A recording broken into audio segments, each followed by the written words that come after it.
Hello guys, ito nga pala yung egg puff dito sa may Taipo Plaza. Habang nag-aantay ako at Sarap. nagutom ako at bumili nga ako ng ganito. 20. Sa halagang 20 pesos lang guys. Talagang mabubusog ka na kasi malaki siya. Para siyang plato kalaki.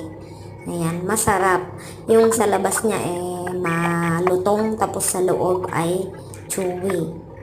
Manamis-namis siya pero hindi siya ganun katamis. Ayan. Kahit wala kang panulak talaga, kahit tubig lang, mabubusog ka na kasi sa sobrang laki nito. Ikaw ba naman ang kakain yan? Tapos, ay nako, sobrang solve ka na kasi masarap talaga. Kung hindi ka siguro kumain ng kanin, siguro makakadalawang order ka niyan kasi masarap at hindi nakakasawa. Yan, try nyo. Hindi ako nagbibiro. Masarap talaga siya. Tingnan nyo, enjoy na enjoy ako sa pagkain. Subukan nyo.